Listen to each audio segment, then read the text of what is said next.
Barangay LS 97.1. 97.1. Tayo ay forever. Forever.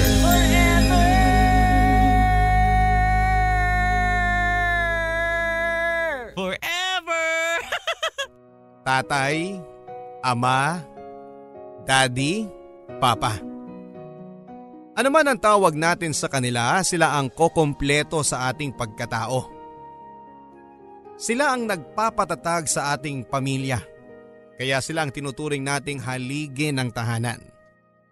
Pero paano kung ang inakala mong tatay ay isang pusong mamon? Ipagmamalaki mo pa rin ba siya o ikakahiya?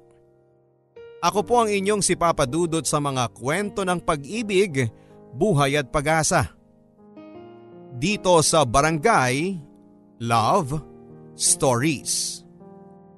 Dear Papa Dudut, ako po si Lorraine at bata pa lamang ako ay malapit na ako sa aking papa. Siya kasi ang madalas kong kasama dahil si mama ay nasa ibang bansa at isa siyang OFW. Dalawa lang kaming magkakapatid pero kahit maliit lamang ang aming pamilya at malayo si mama ay masayang masaya pa rin kami dahil ni minsan ay hindi pinaramdam ni papa sa amin na wala si mama. Siya din kasi ang tumatayo bilang mama namin. Pa? Bakit parang halos lahat ng gawaing bahay alam mo? Hindi ba lalaki ka naman? Tanong ko kay papa habang nagluluto pagkatapos niyang maglaba. Anak, hindi naman porket lalaki ako walang gawaing pambabae na akong gagawin. Dapat all around. Ang sabi ni papa at ngumiti ako. Ang galing mo talaga pa. Bilib ako sa'yo. Kasi kahit wala si mama naaalagaan mo pa rin kami ng maayos ni Angelica. Ayaw mo bang magtrabaho pa? Ang tanong ko sa kanya. Gustuhin ko man anak. Hindi pwede. Ayaw kung kanino ko lang iwan ang kapatid mo. Babae pa man din kayong dalawa. Bakit anak? Ayaw mo bang nandito si papa? Ang tanong ni papa sa akin at ngumiti lang ako. Papa naman, syempre gusto kong kasama namin kayo ni Angelica. Hayaan mo pa. Kapag nakagraduate ako at nakahanap po ko ng maayos na trabaho, pauuwiin ko na si mama para dito na lang kayo sa bahay tapos ako naman ang manlilibre sa inyo. Ang sabi ko kay papa. Nakita ko ang pangingilid ng luha sa kanyang mga mata. Salamat anak ha. Buti at naalala mo si papa. Ang sabi nito sa akin sabay yakap. Oo naman pa. Mahal na mahal ko kayo ni mama. Ang sagot ko naman sa kanya. Mabait si papa, maalaga at isa pang sobrang hinahangaan ko sa kanya ay sobrang sipag niya, Papa Dudut. Kaya masasabi kong napakaswerte ko talaga kay papa. Kasi alam kong mahal na mahal niya ako at ang aking kapatid. Pero isang araw ay narinig kong may kausap siya sa cellphone. Mahina ang boses niya at parang bumubulong lang. Basta ang narinig ko lang ay ang sagot ni papa. O sige, pupunta ako. Ang sabi niya. Nagtaka ako kung ano ang pinag-uusapan nila nang nasa kabilang linya. Ang inisip ko na lang ay baka si mama yon at may pinag-uusapan lang silang mahalaga.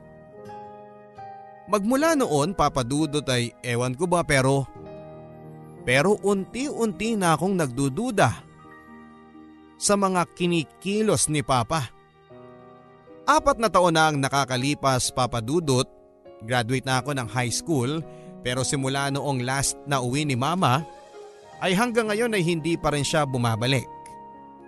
Ang sabi niya ay sa graduation ko daw siya uuwi pero hindi naman niya tinupad ang pangako niya.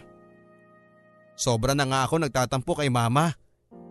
Pero buti na lang at nandyan si papa na laging pinupuno ang pagkukulang ni mama sa amin. Hanggang sa dumating sa point na nahuli ko si Papa na may kausap sa telepono. Nung una akala ko ay kaibigan niya lang yon, pero habang tumatagal ay nagdududa ako kung bakit sa tuwing kausap niya yon ay abot-abot ang ngiti niya. Angel, madalas bang umaalis si Papa kapag ikaw ang nauuna rito sa bahay? Ang tanong ko sa kapatid ko na nasa elementary noon, kaya naman mas nauuna siyang umuwi kaysa sa akin na nasa kolehiyo na. Oo ate, laging wala si Papa. Pero sa tuwing aalis siya, nakahanda na yung pagkain natin. Ang sabi niya, initin ko na lang daw yung kanin at huwag kalimutang isara ang lutuan. Baka pag ginamit baka daw kasi makalimutang nakabukas, baka magkasunog. Yun lang naman ate. Bakit mo natanong? Ang pag-uusisa ng kapatid ko. Sa totoo lang ay hindi ko din alam ang isasagot ko. Tinignan niya ako tapos ay tinapik ang balikat ko. Uy ate, okay ka lang ba? Ang sabi ng kapatid ko. Sana nga lang ay mali ang iniisip kong ito, Papa Dudut, dahil kung magagawa man ito ni Papa ay magagalit ako sa kanya. Wala naman, may iniisip lang ako. Basta kapag aalis si Papa sabihin mo sa akin ha. Ang biling ko sa aking kapatid. Akala ko Papa Dudut ay titigil na nga si Papa sa paglabas, ngunit nasundan pa ito ng nasundan. Oy Lorraine, alam mo ba kung anong ginagawa ng Papa mo? Ang tanong sa akin ng tsismosa naming kapitbahay.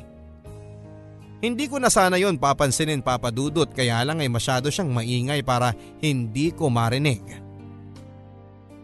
Hindi po. Bakit po?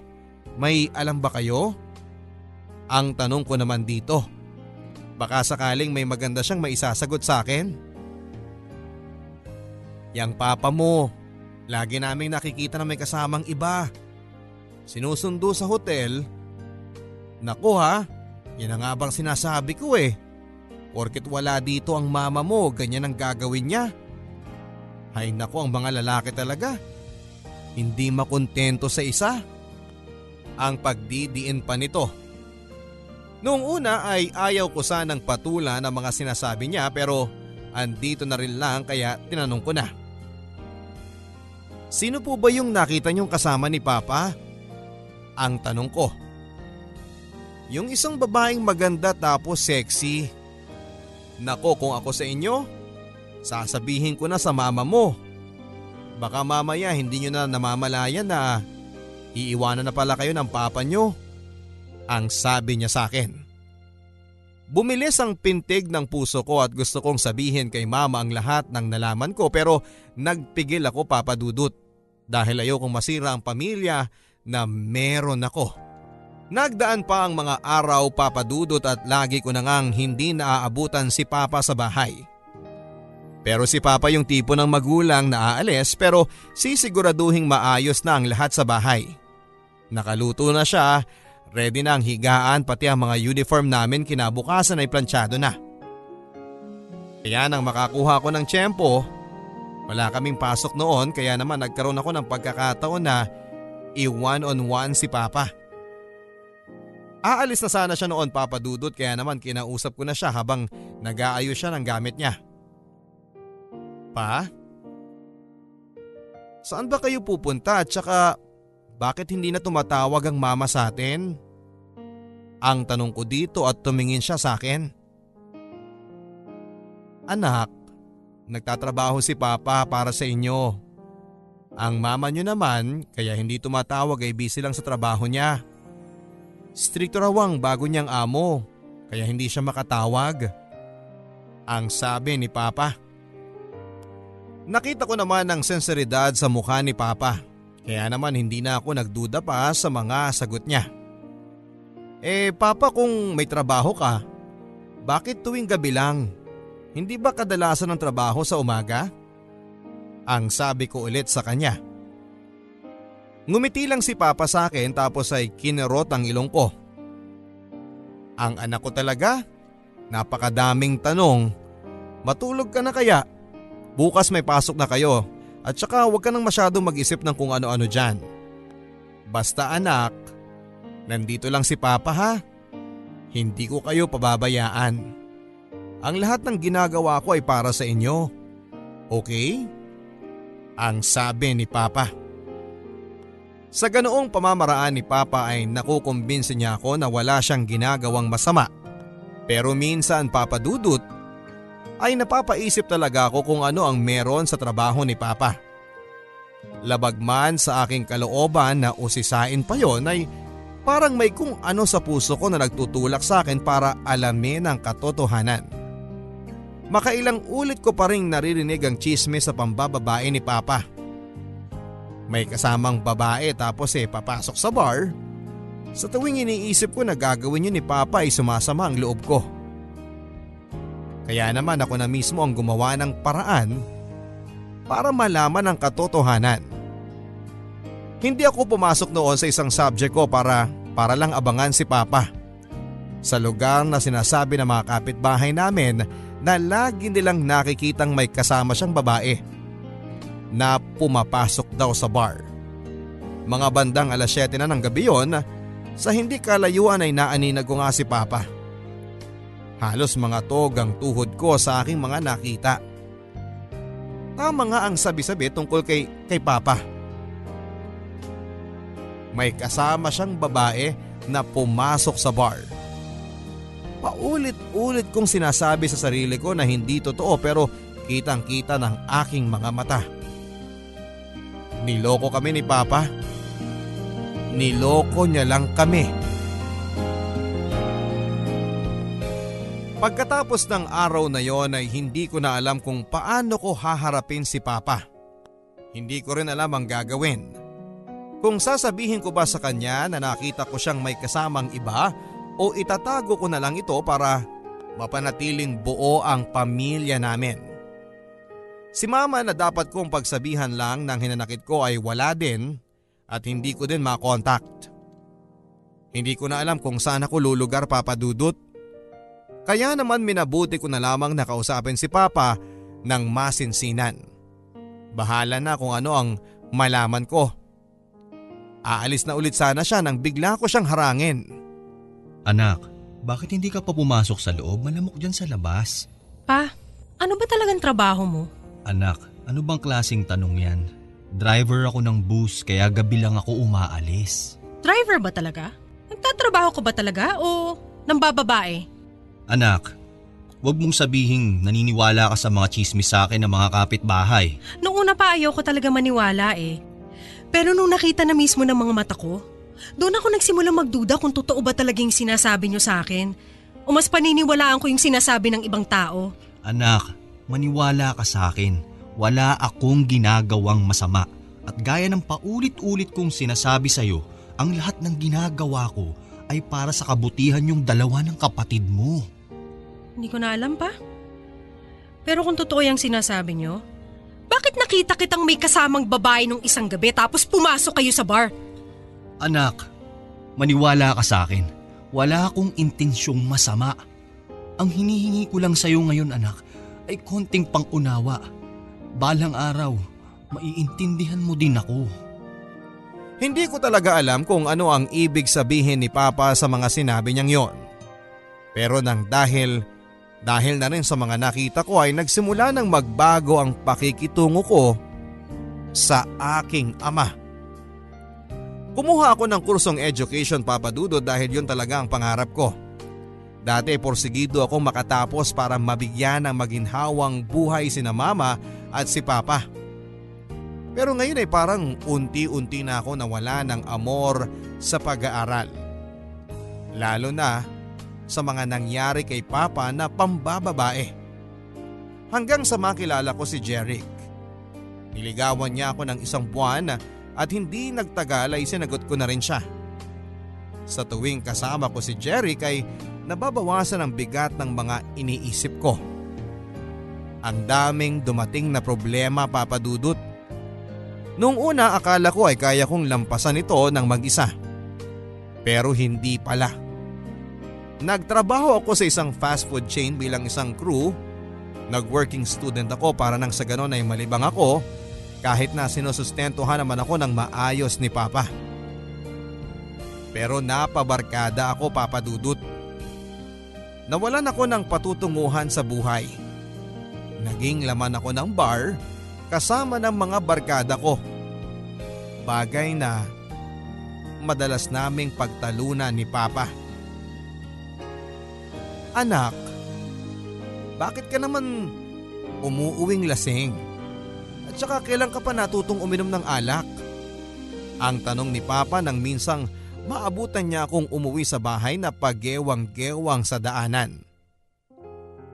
Wala kang pake pa. Ikaw nga nang bababae ka. Tapos sa akin makikialam ka sa kung anong gusto kong gawin sa buhay ko? Masaya ako ngayon, kaya hayaan niyo na ako. Ang sabi ko sa kanya. Tumingin siya sa akin. Anak, ilang beses ko bang dapat sabihin sa inyo na pagkatiwalaan mo naman ako? Wala akong ginagawang masama. Ang sabi nito sa akin. Gusto kong umiyak sa harapan niya sa dami ng aking iniisip pero parang naging manhid na ako, Papa Dudut. Naging manhid ang aking puso. Pa? Paano ako magtitiwala sa inyo kung hindi niyo sinasabi ang katotohanan? Kung bakit niyo nagawa ang lahat ng ito? Hindi ko na alam ang paniniwalaan ko. Pati si Mama. Ilang taon nang hindi umuuwi. Ni tawag hindi niya magawa. Ano bang nangyayari sa pamilyang to? Ang sabi ko kay Papa. Tinapik niya lang ang likod ko. Anak, kahit na anong mangyari, hindi ko kayo kayang iwan ng kapatid mo. Ang sabi ni Papa. Gusto kong umiyak sa harap niya pero pinigilan ko. Kahit kanina pang nag-uunahan ang aking mga luha. Papa Dudut, nagpatuloy ang gawain kong pag-inom at pagbabarkada. Napabayaan ko na ang grades ko. Sobra talaga akong naapektuhan sa mga pinaggagawa ni Papa.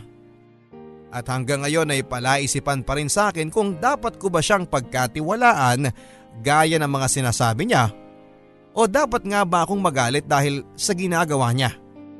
Hindi ko na talaga alam ang gagawin ko, Papa Dudut. Hanggang sa ako na mismo ang nakadiskubre ng matagal nang tinatago ni Papa. Mga bandang 3:00 na yon nang maalimpungatan ako at magising. Pumunta ako ng kusina para uminom ng tubig. Nakita ko ang bukas na kwarto ni Papa. Sumilip ako at wala pa nga siya. Binuksan ko ang ilaw at naghalungkat sa mga gamit niya. At laking gulat ko nang makita ko ang mga damit pambabae sa kanyang kabinet. At iba't ibang kulay ng wig.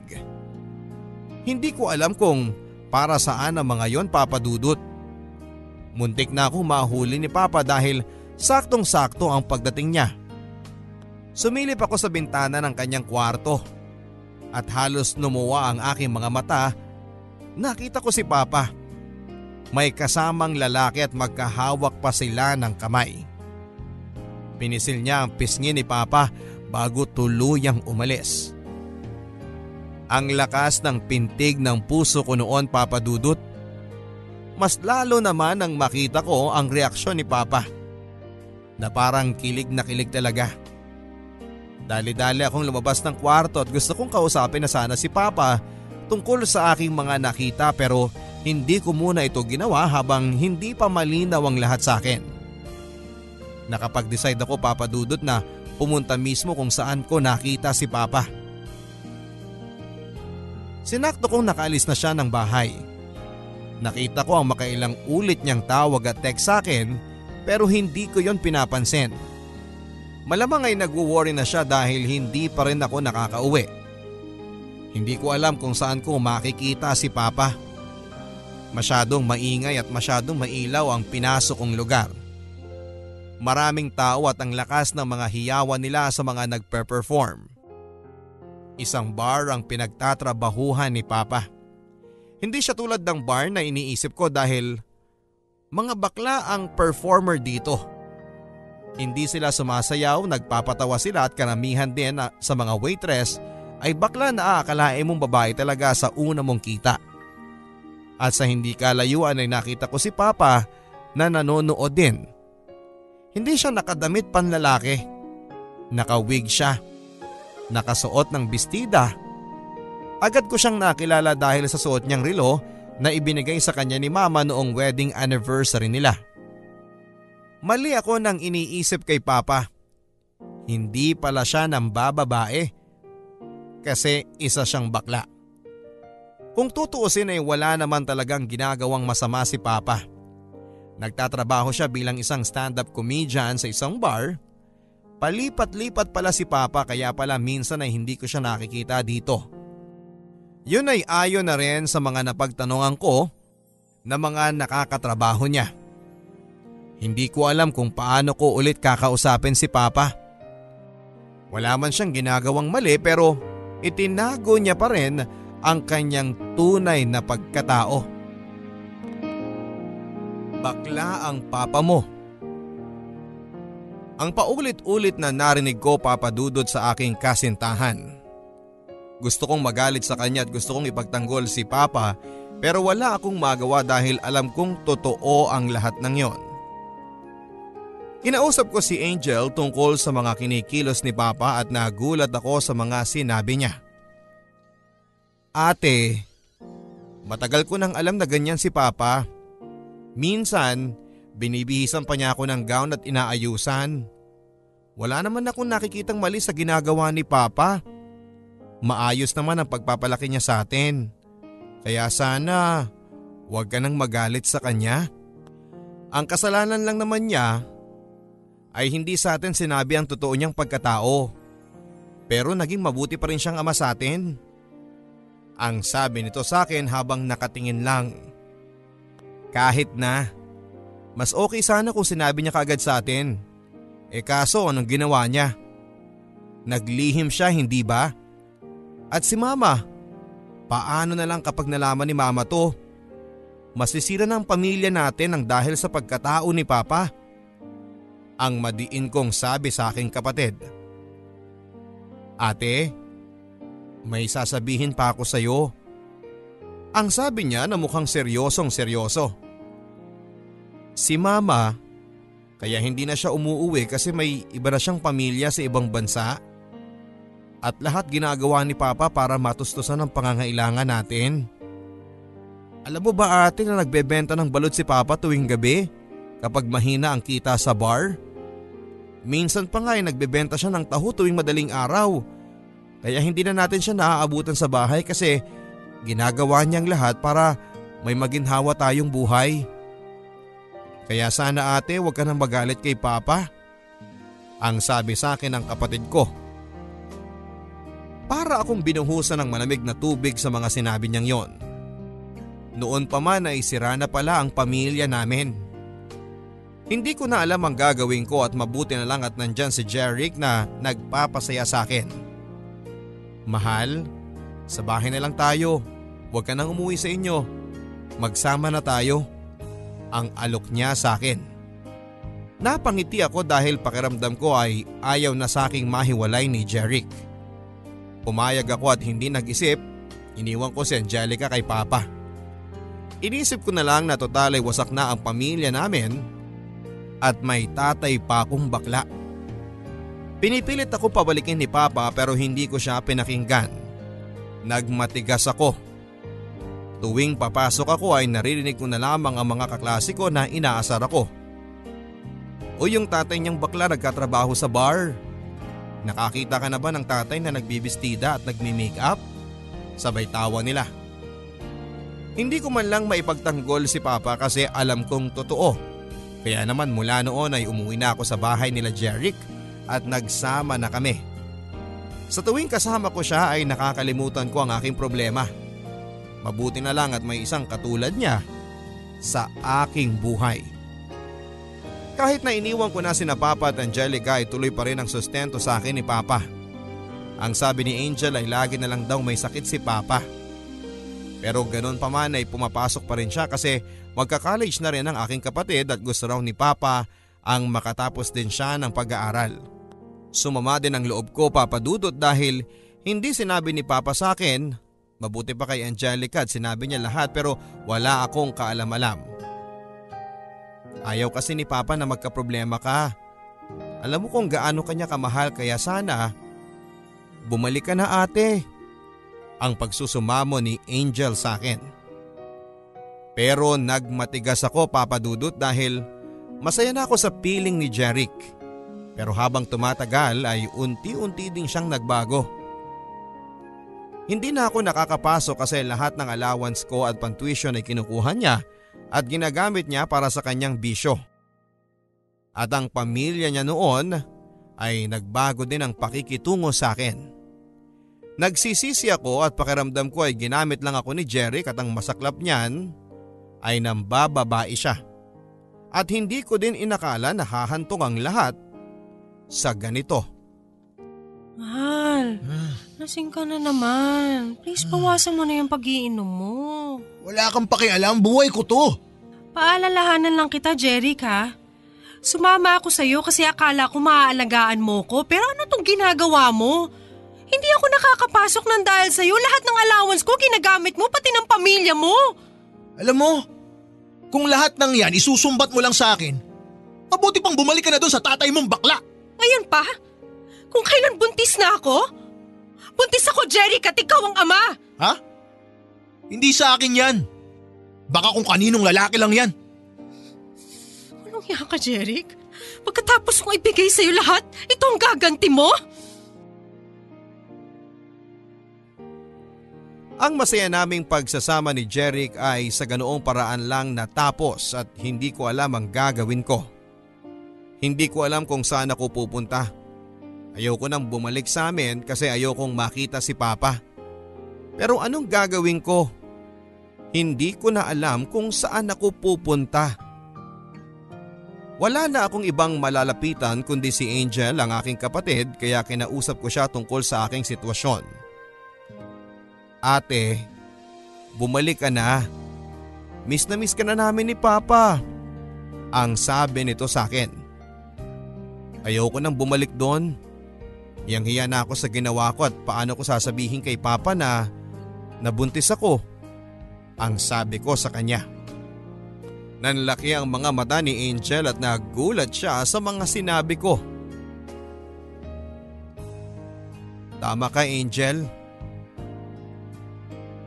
Buntis ako pero anong ginawa ni Jeric? Akala ko pananagutan niya ako pero hindi. Iniwan niya lang ako sa ere. Ang sabi ko sa kanya na umiiyak na. Niyakap ako ni Angel. Ate, andito lang kami ni Papa. Bumalik ka na please. Ang sabi niya sa akin. Kaya kahit labag sa aking kalooban na bumalik at makitang muli si Papa ay wala na akong ibang choice. Pagkarating ko sa bahay ay nakita ko nga si Papa. Nakahiga at namumugto ang mata at bumagsak ang kanyang katawan. Naalala ko na halos 5 buwan ko na pala siyang hindi nakikita. At ang allowance na ibinibigay niya sa akin ay pinapaabot lang niya kay Angel. Yung kasi ang billing ko na ayaw ko siyang makita. Pero halos manghina ako nang makita ko siya, Papa Dudut. Nakaramdam ako ng awa at galit sa aking sarili. Paano ko ito nagawa kay Papa? Pa? Ano nangyari sa'yo? Anak, medyo tinangkaso lang ang papa mo. Pero huwag kang mag-alala. Pak na pak pa rin ang beauty. Papa, sorry kung naging matigas ako sa inyo. Sorry sa mga kasalanan ko. Ano ka ba, anak? Kalimutan na natin yun. Ang mahalaga, nandito ka na at kasama na namin ulit. Pero pa, may kasalanan po ako. Ano yun, anak? Buntis ako pa. Pero hindi ako pananagutan ni Jeric. Yung boyfriend mo? Totoo ba yan, anak? Naku, gusto ko siyang sabunutan. Pa, Di ba kayo galit sa akin? Dahil hindi na ako nakapag-aral ng dahil sa ginawa ko. Lahat ng allowance ko napupunta lang lahat sa kanya, ginagamit niya sa bisyo niya.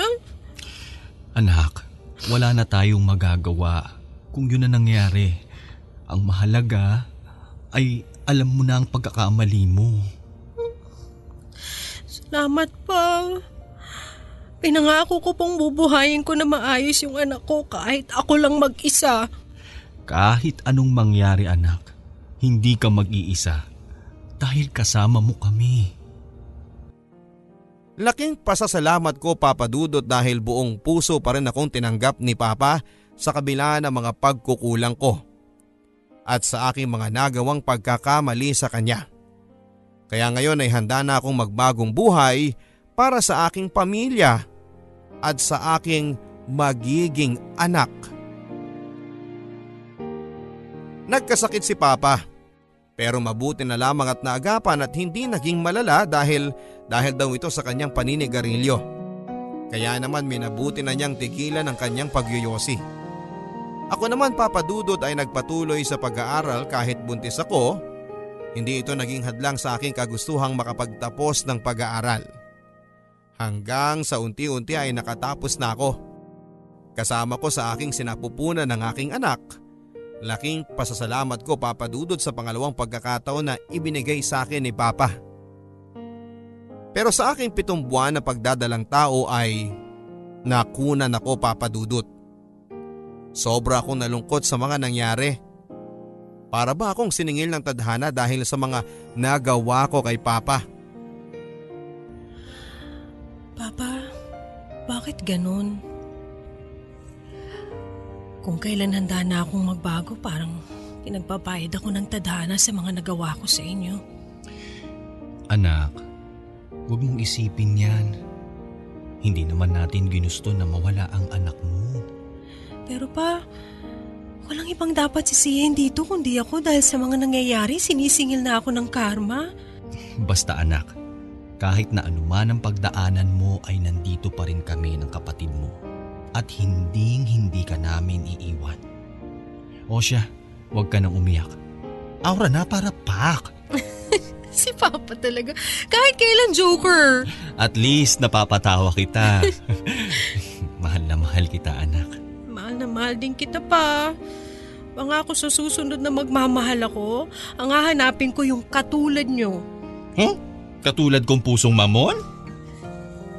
Kahit pusong mamon pa siya, kung mahihigitan niya yung pagmamahal na binibigay mo sa akin. Ay naku anak, mukhang mahihirapan ka.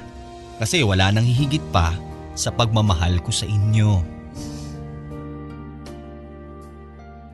Ang sarap sa pakiramdam na may taong handang yakapin ang lahat ng iyong pagkakamali at handa kang tulungan kahit na ilang beses ka pang madapa.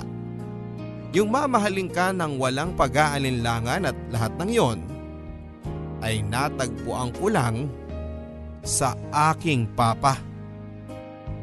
Pinangako ko sa aking sarili na maghahanap ako ng maayos na trabaho para makatulong kay Papa at hindi na siya magtrabaho pang muli. Si Mama, Papa Dudut ay tuluyan na kaming kinalimutan. Hindi na siya nagpadala ng sustento at pinutol na niya ng tuluyan ang komunikasyon namin. Ang huling balita namin sa kanya ay nagkaroon siya ng anak. Aaminin ko na nasaktan ako noon, lalo na nang makita ko ang bago niyang pamilya. Pinagtuunan ko na lamang ng pansin ang aking let, nag-review ako ng maayos at laking gulat ko na lamang na lahat ng aking paghihirap sa wakas ay nasuklian din. Bakit ba nagtatatakbo ka dyan, anak? Pa! May teacher ka na! Anong ibig mong sabihin? Pa! Nakapasa ako sa board exam! Talaga? Oo! Totoo ba yung sinasabi mo? Oo pa! Mapapalitan ko na lahat ng paghihirap nyo! Naku anak, salamat sa Diyos! Salamat din sa inyo pa! Dahil kung wala kayo, hindi ko maabot lahat ng meron ako ngayon. Ikaw ang pinaka-the best na tatay sa buong mundo!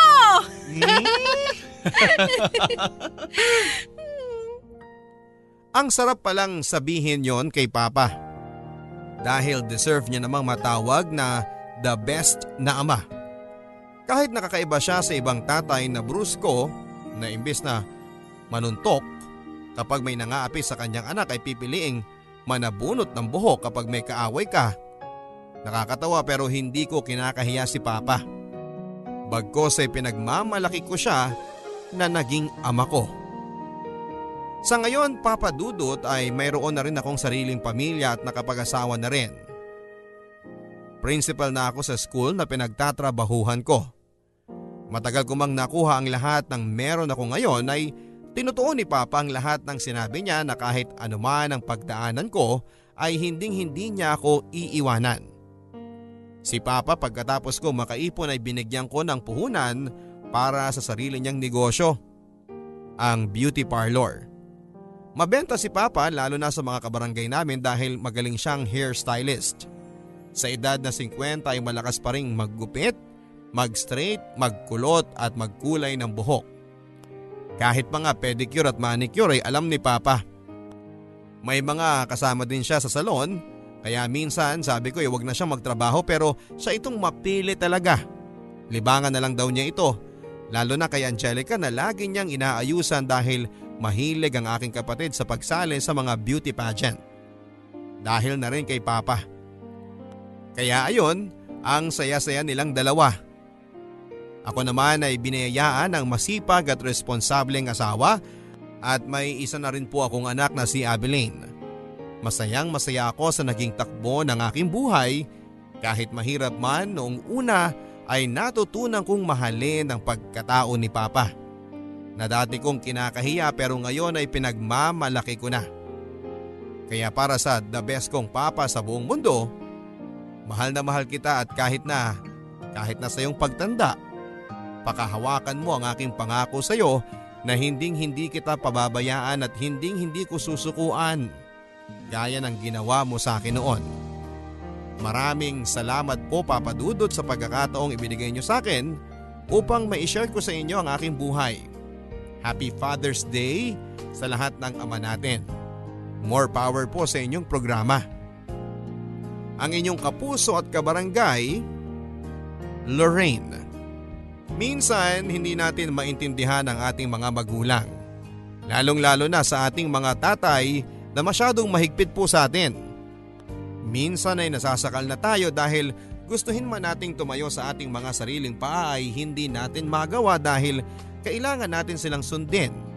Pero sa huli ay ang lahat pala ng paghihigpit na ginagawa ng ating ama ay para sa ating kabutihan. Anuman ang trabaho, anuman ang pagkatao, hindi kailanman tayo mabubuo kapag wala ang pagmamahal ng ating ama. Ang ating ama na kayang magpuyat, kayang magtrabaho 24 oras para lamang mabigyan tayo ng magandang buhay. Kaya naman sa araw nila ay marapat lamang na pasalamatan natin sila sa lahat ng kanilang sakripisyo para sa atin. Kaya sa ating mga tatay, Happy Father's Day. Ito po ang mga kwento ng pag-ibig, buhay at pag-asa kasama ng inyong Papa Dudut sa Barangay Love Stories. Forever.